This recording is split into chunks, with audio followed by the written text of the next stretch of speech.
rolling. Yeah. So what you're feeling pretty beat up on what's supposed to be a deload week? Yeah. Yeah, dude. The shoulders and stuff, like it's crazy. Just lifting them up, like sitting them up on my desk right now. I feel it a little bit, but it feels even. It's an even soreness on both sides. You know, I'm like a symmetry freak. Mm-hmm. So that's at least good. Because But do during you the lift, it felt like my right shoulder was doing a ton of the work, but do you ever get sore like just on one side or predominantly on one side? sometimes like when we do squats, any type of squatting movement, like my left adductor will be more Mm, sore just because of the tilt in the hips and stuff like that. yeah, yeah. No, my I feel my right adductor does more work for sure.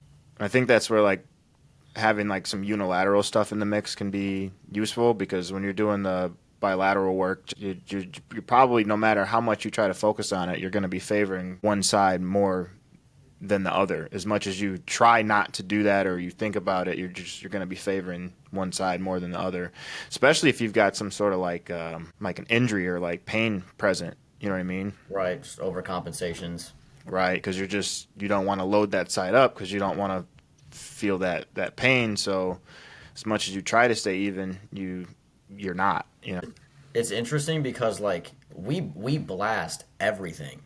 So everything is sore. I think when you're being conservative with your training, you feel more you feel more of one muscle working because you're not blasting everything in your session. You get what I'm saying? Like my left adductor will be more sore than my right, sure, but like also my quads, each quad is just as sore as the other one because we kill everything. So Yeah. that helps with the imbalance part too, is like you don't have to worry about overcompensations or being more sore in one area than the other because you killed every part of your leg or you killed every part of, you know.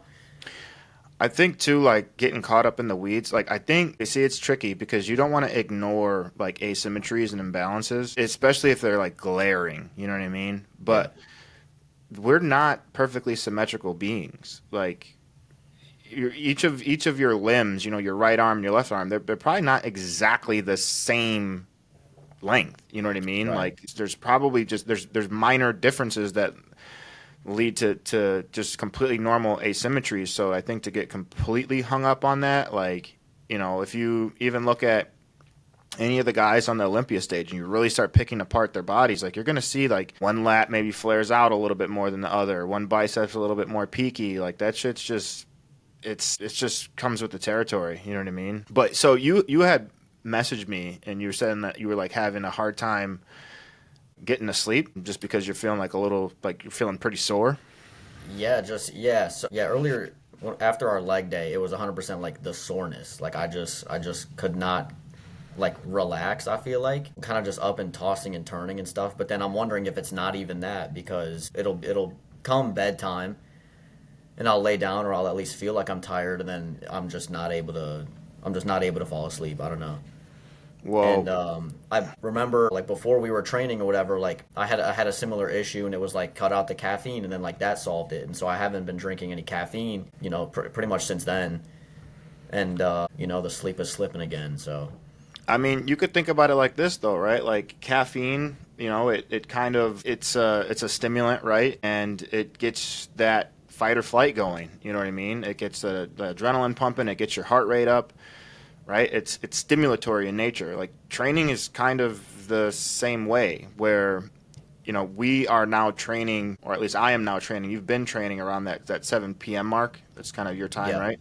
So I've, since we started training together, adopted that time. And I told you, I'm like, that I actually don't like training that late because the training in itself is stimulatory. Like it right, is a fight or flight response. And so you know, if you're not kind of crossing your T's and dotting your I's after that training to get yourself back into that rest and digest state as fast as you can, you know, if you train at 7, you get done with training at like 8:39, and then you're turning around and going to bed at, you know, 11, your brain may be, your body may still be fight or flighting. You know right, what I right, mean? right. So for me, I think a part of why it's not an issue for me is that I am on a like a pretty regimented routine where like I pretty much go to bed and wake up at the exact same time 6 days a week. There's one day of the week where it's not the same, but my just natural, or I don't know if I should say my natural circadian rhythm, but my schedule, my sleep wake schedule is Yeah. very regulated, and my I get tired at the same time. Like I wake up every day before my alarm clock. It's wild. Like I like pretty much an hour and a half an hour right before my alarm clock, my eyes just open and I'm just awake. You know what I mean? Yeah. So I think that's a part of it where my body just is in a routine. You know what I mean? But another part of it is that I make sure that when I'm done training, that I really focus on getting myself to calm down. And a lot of what that is like it's always the same routine. I get home and I get into the shower, and while I'm in the shower, it's just kind of like head under the water, just letting my body relax, letting my shoulders drop, chilling out, very intentional deep breathing all the way in, all the way out. And it sounds like some hippie shit, but breathing, like how you breathe, it can really impact and shift your nervous system. So I've got that really intentional breathing, and then after that, I start getting ready to make my last meal of the day. And while I'm getting that ready, I'm taking in my magnesium, and I also think that that's a huge part of it. I do like 600 milligrams of magnesium glycinate before bed. Well, the product that I'm taking right now, it's called Natural Mood. I think that's the one that I sent you. But that's a combination of magnesium carbonate and magnesium glycinate. And magnesium, if you're looking for just the relaxation element, because different types of magnesiums kind of do different Have things. Like different I shouldn't principles. say that they do different things, but like some magnesiums, like magnesium citrate or magnesium oxide, those ones they can kind of fuck your your stomach up. Yeah. And Yeah. I mean, if you're looking for a laxative, like you need to get things rolling, those forms would be your best bet. Take some of that, and Yeah. it's gonna come right out of you. But if you're looking for more of the relaxation element, then that's where you would look at your magnesium carbonate or really magnesium glycinate, because the glycinate in the magnesium glycinate, it provides glycine, which in itself helps to relax you. So that's a big part of it. 600 milligrams before I go to bed, and I also do that same. I take pretty high dose of magnesium, so I do like 600 milligrams like 3 times a day. And I think the daily recommended is like 300 or 400 or something like that. Yeah. Somewhere. Yeah, but Somewhere there. if you're training hard and you've got some decent muscle on you, odds are you are moving through some of these electrolytes and micronutrients a little bit faster than the average Joe. So that's something that I'm just big on. I suggest this to all my clients really. And I also do melatonin pretty much every night. I kind of rotate between melatonin and GABA, and that's something you asked me about. You're like, "What do you think about melatonin? Should I?"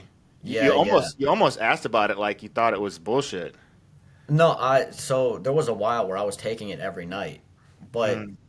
it's I don't know, because it's a hormone that we produce, right? So does regularly taking that not affect being able to fall asleep on your own? Because do you become dependent on it?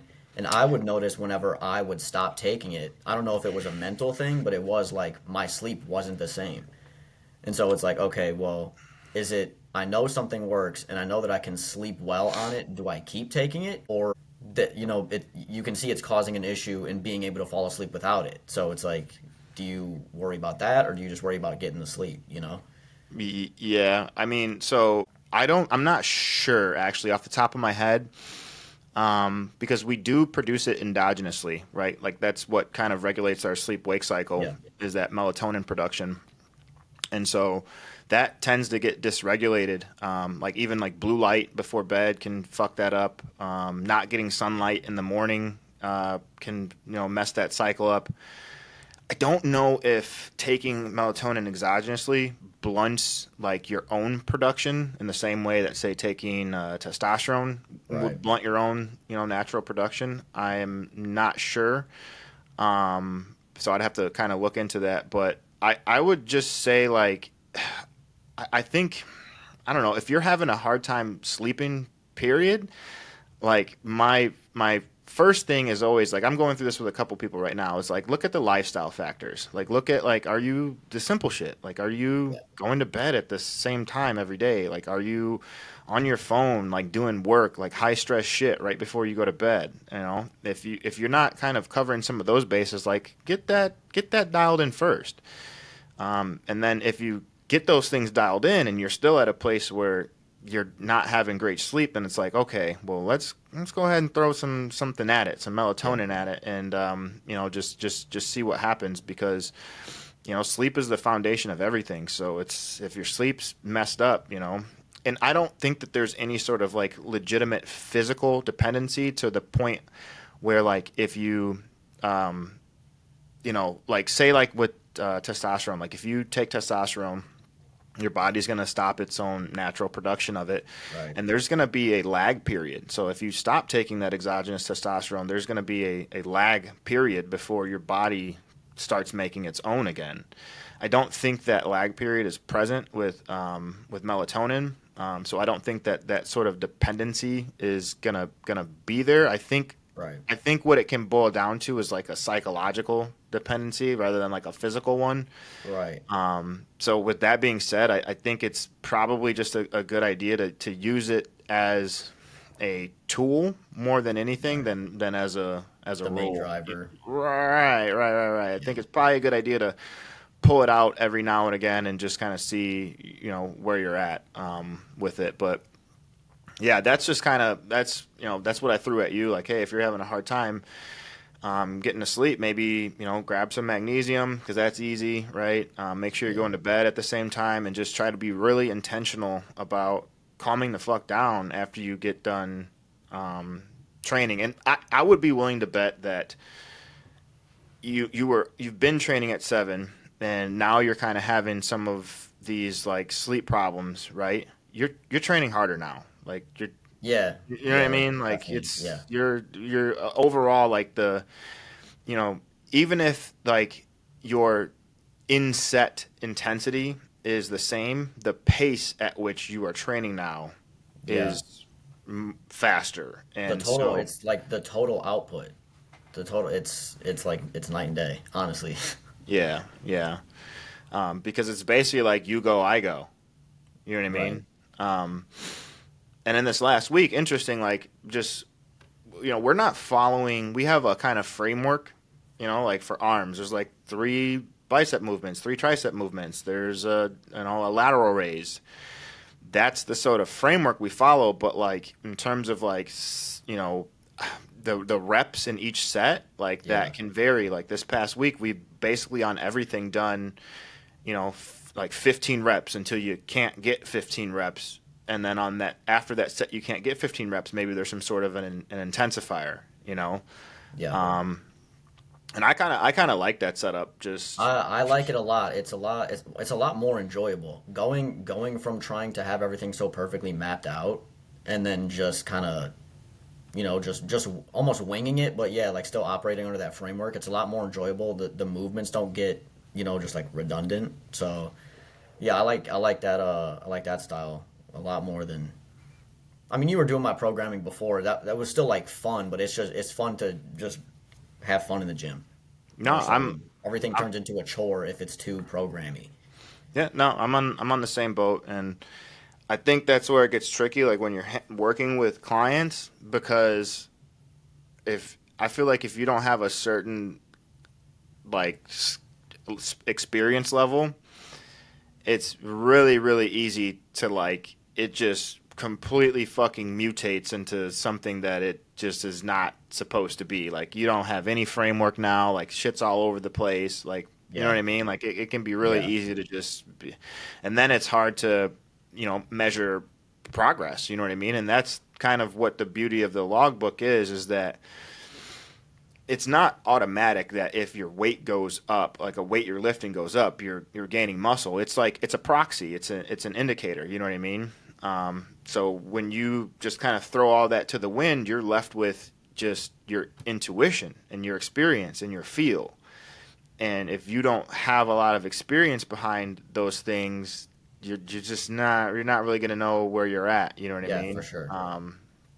So yeah, no, I definitely I like the kind of setup that we have now, and we do still have like some very like some you know definite structure behind the a couple big compound lifts like our Yeah, for sure. SSB, the bench press, and the deadlift. Those are on standardized progressions where we're working off of a percent of a 1 rep max each week, and that works up week by week. So we always have that in place as a bit of a standard, which is nice for sure. Yeah, it's that's the base of everything, and then everything else is just programmed around it pretty much. Yeah, yeah. So okay, hey, getting into today's topic today. Hey, thanks for joining us, guys. Um, Kevin Turner here. I'm joined with my buddy Joe Brooks. We are both coaches.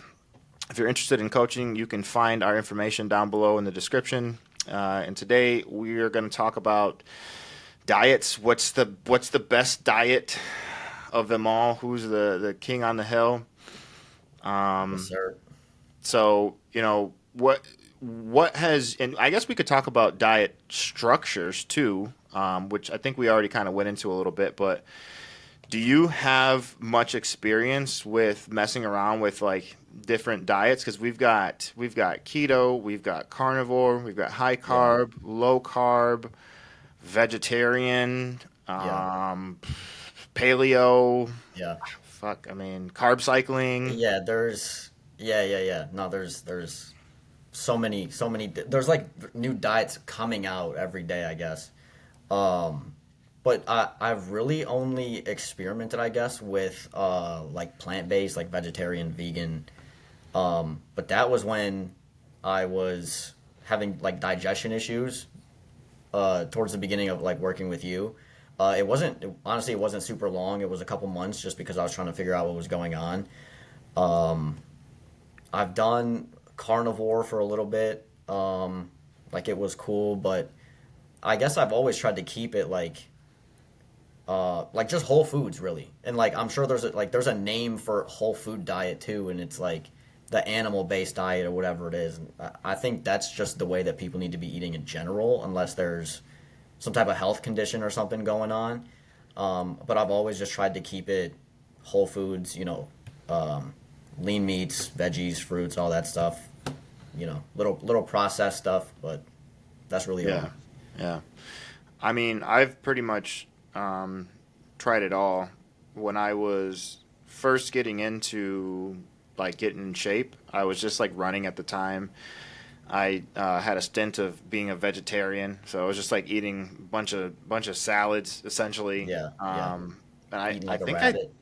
yeah, that's what I call it, rabbit food. Yeah. Yeah, And I wasn't really interested in like building a physique at that point in time. I just didn't want to be like fat anymore, right. So I definitely lost weight on it, um, but it just got to a point where, especially like at that time, my output was so high. I was basically running, like 5, 6 days a week. It just didn't feel very good, you know what I mean, and just mentally, it wasn't sustainable for me Right. because I like eating meat. You know what I Yeah, mean? yeah. I like eating meat, but I think like a lot of people, they think that for some reason that like if they go vegetarian, like they're gonna have this sort of success, and this is gonna be like the game changer for them. Hmm. Um, but I think all of these diets they can work, every single one of them they Yeah, can work, 100%. and all they do all a lot of them do is basically provide a means for a calorie deficit. Yes, That's sir. it, right? If Yep. you are just going vegetarian, you're excluding meat. You know what I mean? You're essentially excluding, animal-based proteins, and with that, any of the fat that comes with it.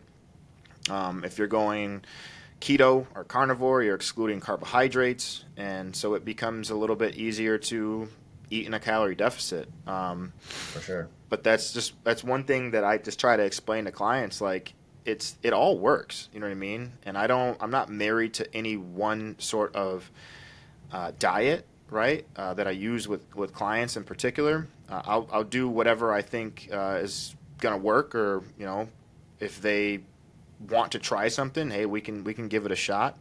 I generally, for people that are in the gym training hard, I'm definitely going to be more of a moderate to high carb, moderate to high protein, and low to moderate fats. But I think it all works. How do you normally set your clients up? Do you have anybody doing any sort of keto, carnivore, or anything like that? Yeah. Well, I want to. So, like, right when we started this segment, you said, "Is there a best diet?" I think like the best diet is just any one that you can stick to long term. If you enjoy it, if you're gonna be in the gym, you're able to perform on it, and it's not miserable. I think that's a W. Then like stick with that. But I don't have any clients on.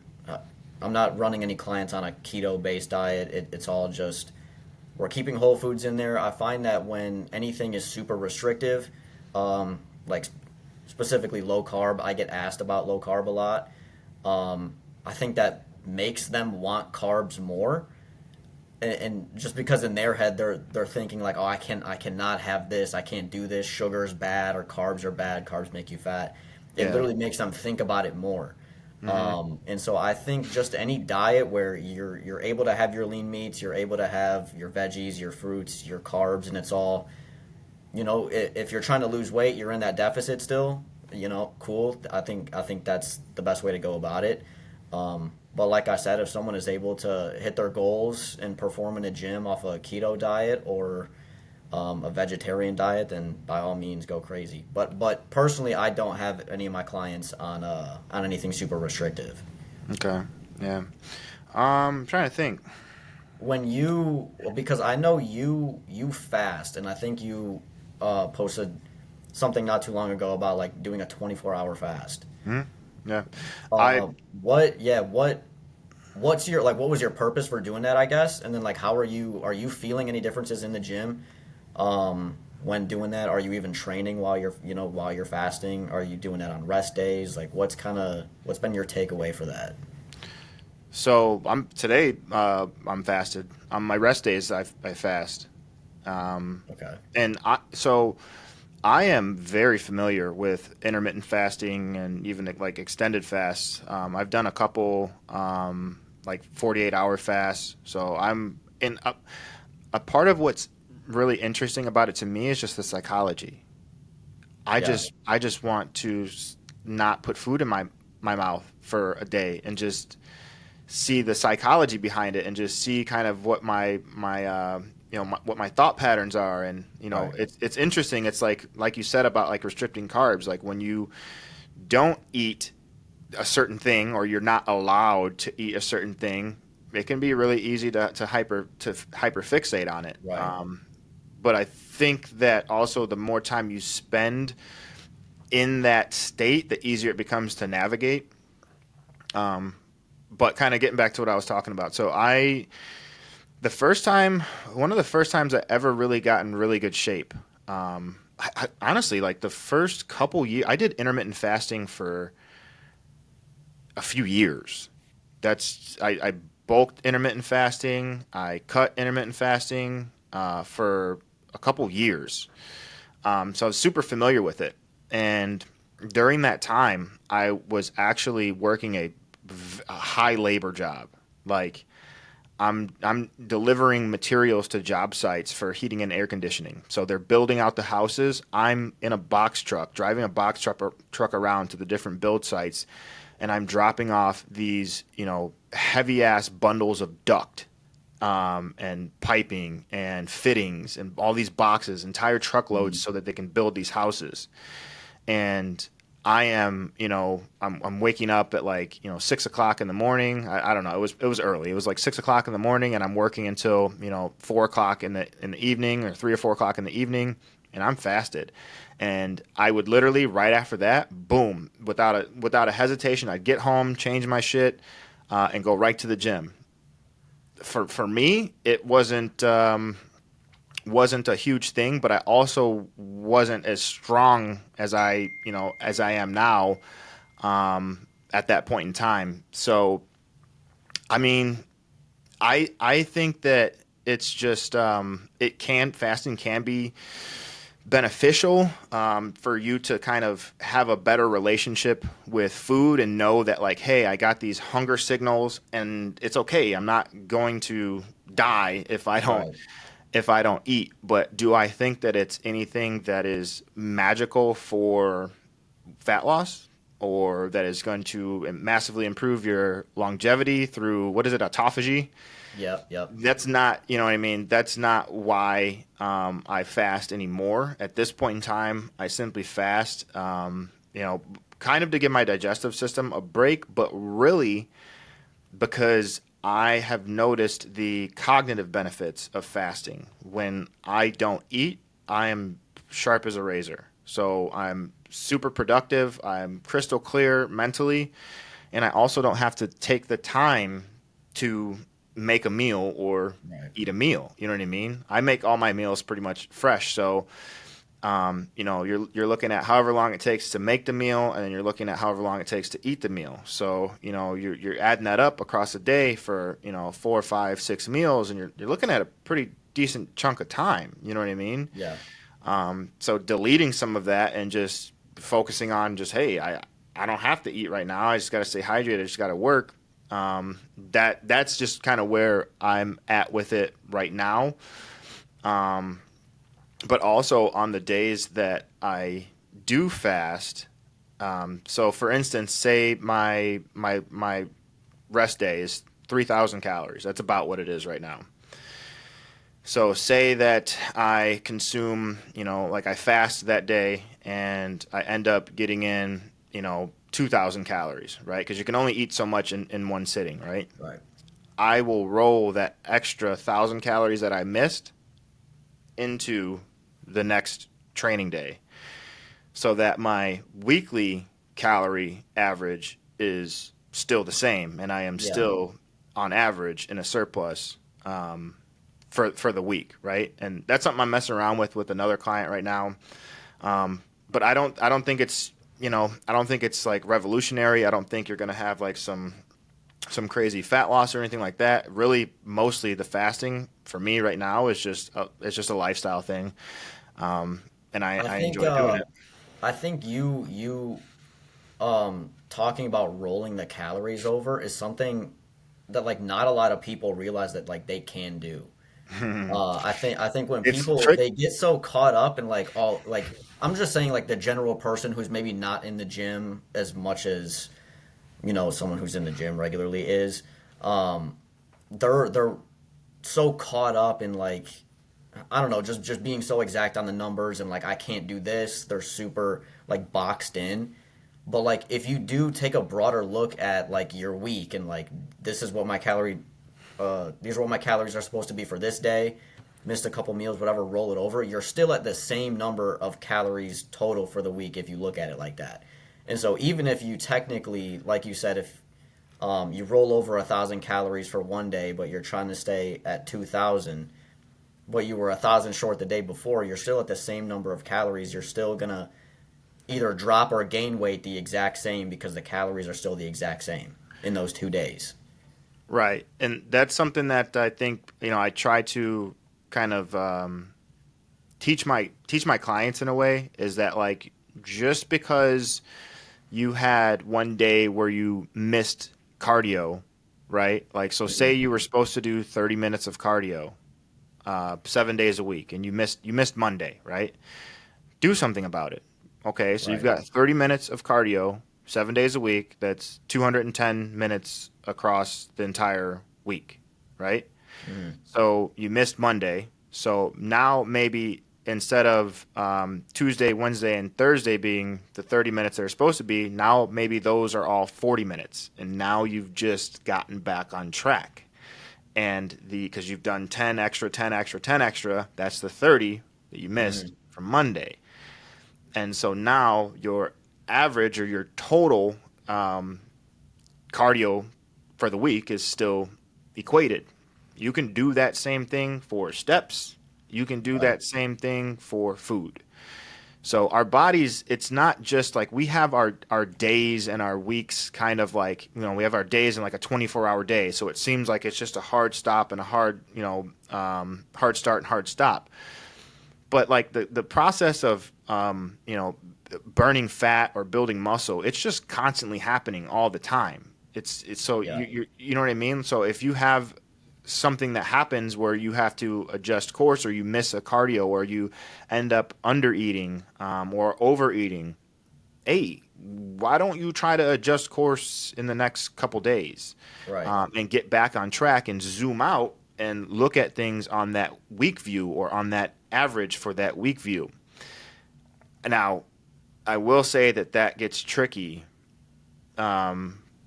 It gets tricky because you can really take advantage of that. Yeah. Yeah. 100%. Yeah, so that's where you could have like a blowout on the weekend or something, and you're like, Yeah. okay, well, how do I get back on track? And okay, you crunch the numbers, right? Yeah. And that means that okay, well, I had this super high calorie blowout on Sunday. That means that Monday, Tuesday, and Wednesday are now 1,000 calories Yeah. in order to get back. You know what I mean? So It's like when people save calorie or save carbs or whatever for the sweets or for the drinks or whatever it is. It opens you up to to falling off plan even more. But I yeah, want to talk about really quick. It's the same on the opposite side of the coin too. If muscle gain is your goal and you're missing one meal a week, you've missed 52 meals in a year. yep, And depending on what those calories are, like that can be the difference in literally how much size you have at the end of the year too. So if yeah. you're missing a meal and you don't make it up, you're missing out on possible, size. Yeah, yeah. And so this is something too, like I kind of got to pick and choose which clients I tell to, hey, adjust course. Because sometimes I'll tell people, like, hey, like if you, and this is completely the opposite of what I was just saying, but sometimes I'll say, like, hey, if you miss the mark with food, like just it's water under the bridge. Just get back on it tomorrow, and that is what it is. There is no do Right. overs. You know what I mean? And a part of that is because really what it is that if you undereat on one day, that's a deviation. That's deviation one. Right. And then if you overeat on the next day, even if the calorie average is the same for the week, that's technically a deviation on day two. So the results that you get are probably going to be just fine, but it skews the data that I'm looking at as a coach, and that's where it gets tricky.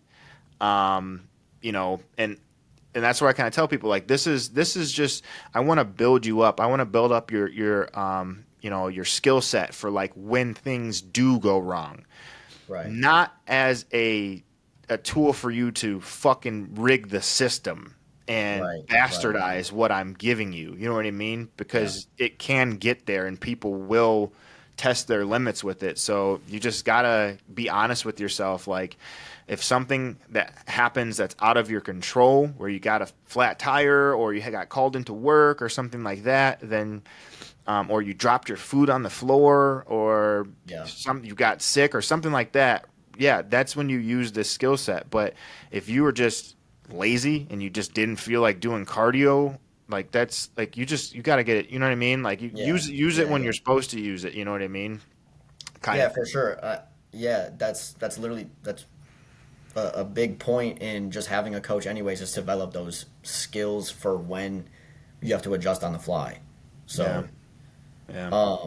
have you I've never run a keto diet.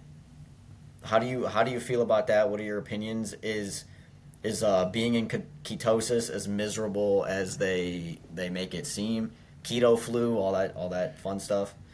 I mean, that's not been my experience. I love keto. I love keto. I loved carnivore because I felt fucking wonderful on them. I've had a lot of experience with doing a ketogenic diet and not a true ketogenic diet. I've done bodybuilder keto, Okay. where I'm still eating, 200, 300 grams of protein somewhere in there. And I also, during that time where I was doing this, I was basically doing, you can look up Dave Palumbo's ketogenic diet, right? It's basically you're still eating, 200, 300 grams of protein, depending on kind of where your body weight's at. But the carbs are very low. It's just coming from like green leafy vegetables. But then you're Yeah. doing your olive oil, your macadamia nut oil, your avocado, your nuts, shit like that, right? And I felt wonderful on that. And people will say that like, oh, well, you can't get into ketosis eating that much protein. I don't know, bro. That's not the case for me. And I know sometimes like the keto sticks that you pee on aren't that accurate or may not be that accurate, but I've used a couple different ones through various points in time. And for me personally, after about 10 days of eating low carb, and high protein, I'm in keto. I'm in ketosis. And so I never really, as far as performance, noticed a big drop off in overall performance.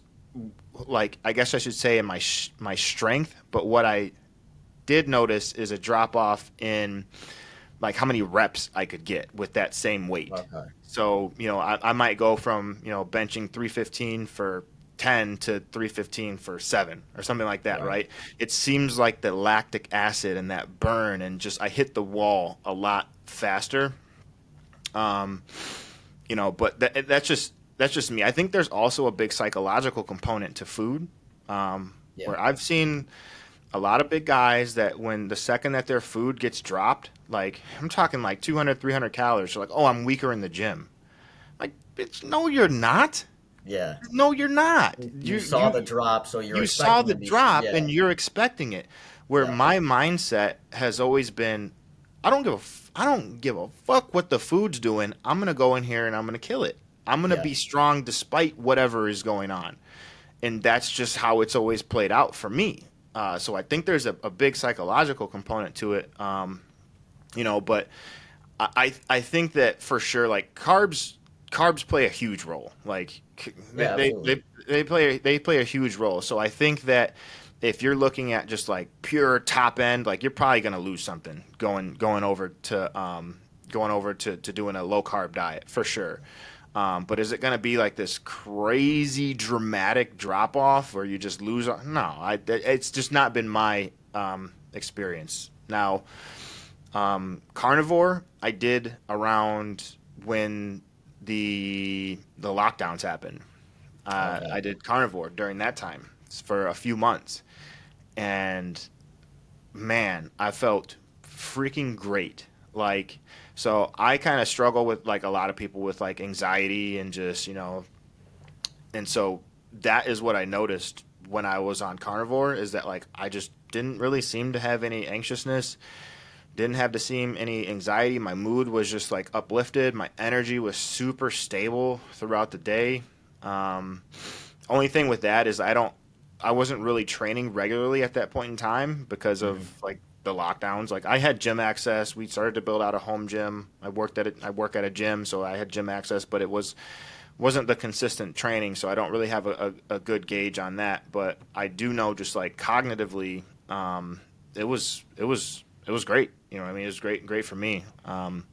So would I use that for my clients just off the rip? That's what I was about to ask. When would you just decide to start using these different diet types for clients? If Like they yeah. Like go. Sorry. Go ahead. if they are curious about it, like after I maybe if I've already set a baseline with them, I've been working for a while and they're just curious about it. Hey man, let's give it a shot. Let's see what happens. And the only way you'll know is if you know. You know what I mean? Yeah. Yeah. Um, but I think where carnivore kind of really can shine too is for people that have digestive issues, and they're not really sure where it's coming from. And that's because with carnivore, you're basically just eating meat. And Right. so you're Right. getting rid of, a lot of the potential, irritants or things that could be causing issues because it could be a number of things. It could some people Gluten. It could be, well, yeah, it could be gluten, it could be egg whites, it could be oats. I mean, there's Yeah. some people have chicken allergies.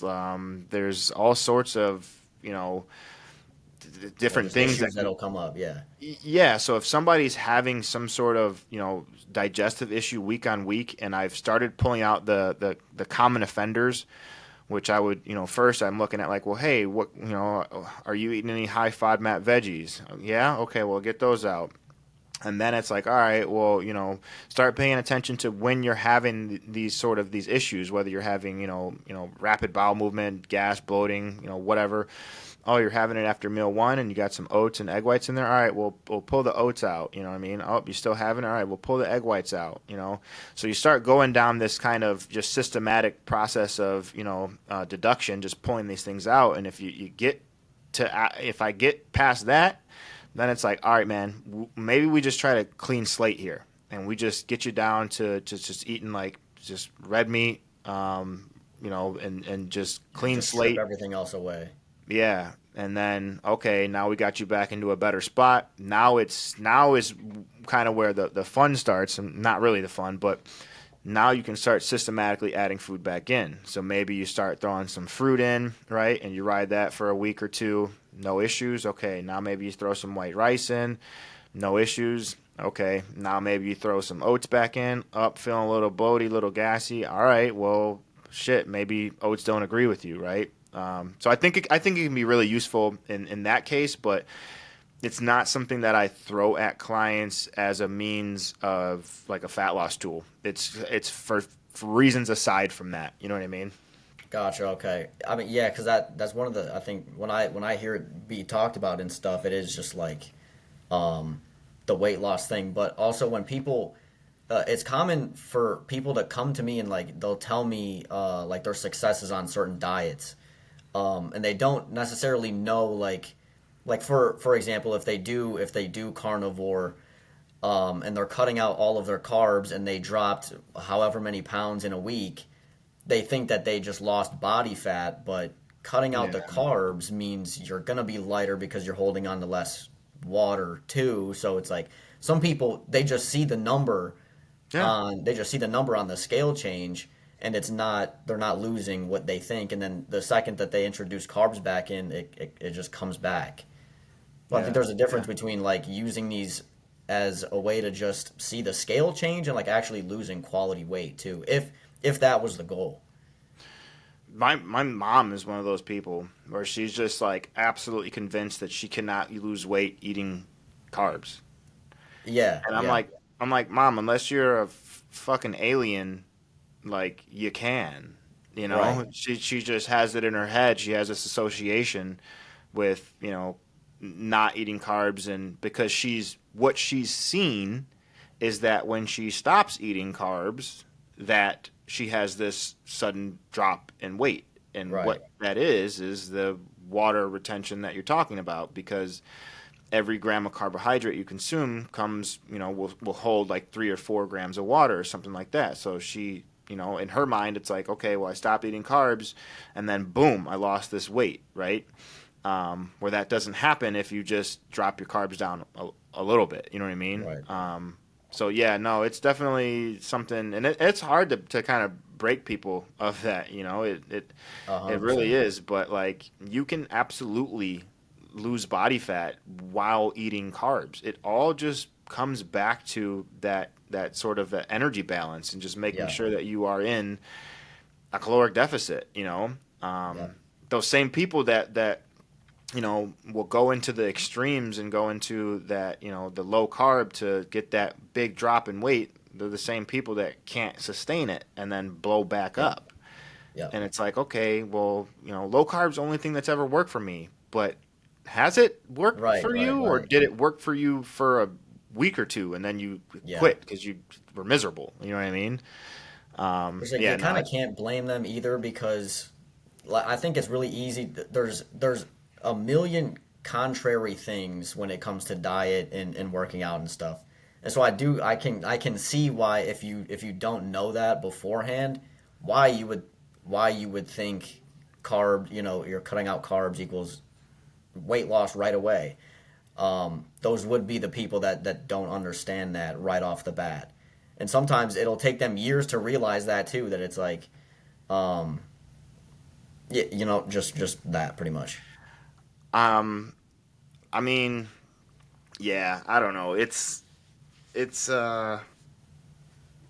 I just shake my head sometimes. Like it takes time too. Like it Yeah. takes time with you being in this caloric deficit to see this come through. And another point, we're getting kind of off topic here, but like people don't under kind of circling back to averages, right? So people will they might weigh themselves on one day and the next day and be like, oh, I lost X amount of weight, right?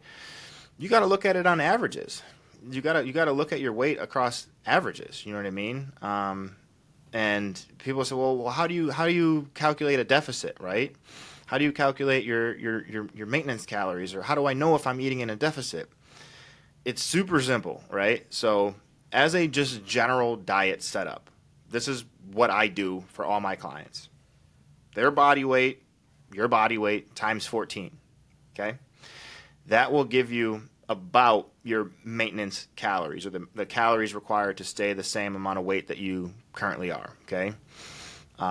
If it's like a super active person, I might go 14 or 15, or sorry, 15 or 16. But most people, I just say, hey, body weight times 14, because most people are freaking sedentary. They're not. Yeah. They're not having, in sedentary. You're sedentary if you work out a few times a week, 4 or 5 times a week, but like you don't get more than 10,000 steps in a day outside of Right. that, and you don't have like a labor job or your very physical job, like you're sedentary, dude. Like, you know what I mean?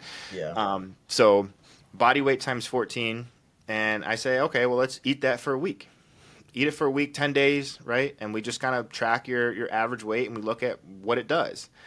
And if your body weight doesn't do anything, it just hangs out, stays the same, then that's your maintenance calories. You have Right. pretty good confidence in that. And from that point, you simply just need to remove some food, right?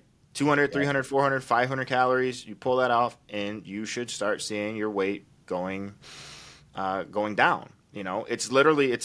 It's that simple. You could pull those calories out from fat. You could pull those calories out from carbs. Whatever you want to do. It's literally that simple. But you also kind of, again, circling back to what I was getting at with the average weight. You can't just look at your weight on a single day, because there's fluctuations that happen from day to day. Maybe one day For you sure. took a big shit, and maybe the Yeah. next day you didn't take a big shit. Maybe one day you drank a little bit more water than you drank the next day, right? So those little variations, we gotta kind of account for that in averages, and looking at averages across the week. And most average people just aren't gonna do that. You know what I mean? Right. But I think where a lot of people get frustrated too, like I have my family members ask me, well, like, how do I lose weight? And they're looking for this super complicated answer. Yeah. Yeah. And the Every answer is time. very simple. And what I ask them firstly is like, well, how many days a week are you working out? You know what I mean? Oh, I don't work out right now. All right, well, start going to the gym 2 times a week. 2 times a week, that's it. Yeah, yeah. Yeah. You go to the gym 0 times a week right now, Right. bro. Right. Right. So 2 times a week, that gets you moving. That gets you burning some calories. How many times a week are you going for a walk? None. Okay, well, 2 times a week, right? Right. Start there. Um, and then on the food side of things, it's like I give them this equation, right? Or I'll even do it for them sometimes. Hmm. What's your body weight, right? And I'll do the math, and I'll say, all right, well, I think you should eat about this many calories. Don't even worry about your protein, your carbs, your fat. And these are just average, just people. Like, this is my mom. You know what I mean? This, Yeah. this is my sister, right? Just eat this amount of calories. That's it? Yeah. Yeah, that's literally it. Yeah. Just eat in a calorie deficit and you will lose body fat. Obviously, if you are looking to develop a physique and, get exotically lean, then you're going to have to really dial in your macros and all that. But for just, average mom and pop, like, Right. yeah, Right. just it's literally that simple. You just need Yeah. to know the amount of food that you're eating and keep it under this number. Right. And That's that's it. all it is. Yeah. That's It's it. I mean you know where I work, and so I'm being asked questions like that all the time. Every time, and it's Mm. almost like they can't believe it sometimes. They can't believe that it's literally that easy. And they're expecting some long, detailed, intricate whatever, and it's never that, and they're just they you can tell they leave, they're like, okay, like I Yeah. don't know. Yeah. It's like it literally is that simple, but it's hard to believe. I don't know, I don't get it. It's interesting that they don't want to believe it could be that simple, where it's like just eat less calories than you're eating right now, and Right, you'll have progress. They don't believe that, and that is true. right, But right. they do believe take this pill Every time. and this fat burner, and that will work, Right, right. which is wild. You know what I mean? So you On top of all of the ones that they've already tried that haven't worked. right, The seven that they've tried that haven't worked, they don't think to switch something up. Right. right. Um, and sometimes, like when I have a client that's having a hard time adhering to a plan, like a detailed plan, I get pretty detailed plans, right? Yeah. Where you've got these breakdowns of your macros per meal and all this information and stuff, right? And they're missing meals, and I'm trying to coach them through it and everything, right? And it's just been this drawn out process where they're just not nailing it, right? Kind of what I'll end up doing is like peeling back the layers of the onion, right? And we'll eventually just end up getting down to, okay, well, I just want you to track everything that you eat and don't eat more than this amount of calories. Yeah. Track everything that you eat. That's your only job. Track everything that you eat and don't eat more than this amount of calories, right? And so when they do that, and then the ball gets rolling, and it's like, oh, okay, I see, right? And now we're picking up momentum, and now it's like, okay, well, now you've got this part, you've got step one down, right? Now let's go ahead and, in addition to not eating more than X amount of calories, I want you to also eat X amount of protein. Now they start nailing that. And then it's like, okay, well, now let's throw the carbs and the fats and put those targets in play. Um, and so that's sometimes you just got to peel it back like that for people for sure. Which it's perfect that you say that, because I did a little Q&A type thing post on TikTok, and so most of the questions that I did get were like that, setting up your calories and then going from calories to protein, then proteins to carbs to fats and stuff. So you just answered pretty much most of the questions that I got in the Q&A anyways. Yeah, It's like people. it's your calories are like the entire puzzle put together, and then like your protein, your carbs, your fats are the individual pieces of the puzzle that make it up and complete it. Yeah, it's it's just math. Like Yeah. it's just simple math. You know what I mean? Um, Protein has four calories per gram, carbs 4 calories per gram, fats 9, right? Yeah. And so if you're eating, if you're running your calculations and your fat loss diet is 2,000 calories, and you're a 200-pound male, which that's pretty low. That's a bad example, but and you're eating 200 grams of protein, 200 times 4, right? And then you Right. deduct that from the calories that you have available, and whatever's remaining, that's split essentially between your carbs and fat. Yeah.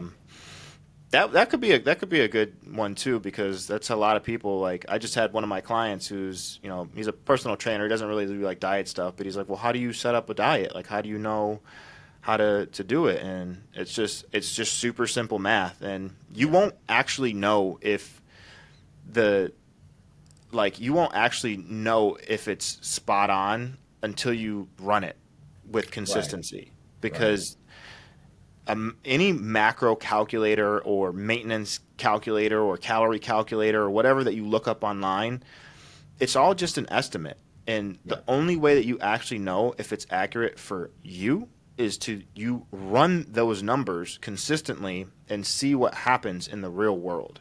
So if this thing that you looked up online tells you that you need to eat, 2,500 calories to lose weight, and you track and eat 2,500 calories, and you gain weight, then Right. for you, that's not a deficit. That Yeah. that Yeah. you have the proof in the pudding right there. You know. Yeah. The So stuff is yeah, easy. Yeah, it is. It's easy to figure this stuff out by just actually trying it and running it yourself. Um, but did you? So do you? I don't think I got your answer though. Do you have a diet that you think is best? Does it depends on goals? Would you say? I would just say balanced, like a pretty balanced diet.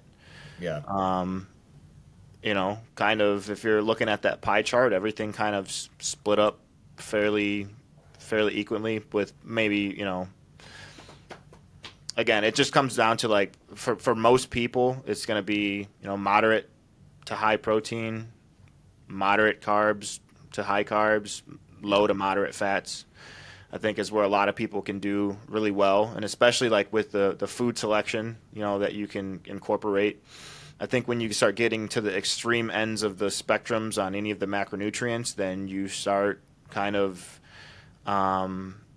getting away from the majority of the foods that you can consume. You know what I mean? You start getting towards the low carb, right? Or you start getting towards the very high carb with super low fat. Um, but it all kind of depends. But like if I was saying like just general, yeah, I would just balance, just make everything kind of on that pie chart look about equal. Yes, sir. Yeah. So okay, hey, I think we wrapped everything up. We kind of got off topic a little bit at a couple points, but we're just Is we're what it just sitting is. here shooting the shit. Indeed. So yeah, hey, thanks for watching. Like, share, subscribe. We need to get some traction, so help us out, help us get rolling, and Yeah. Send it to everyone. yeah, send it out.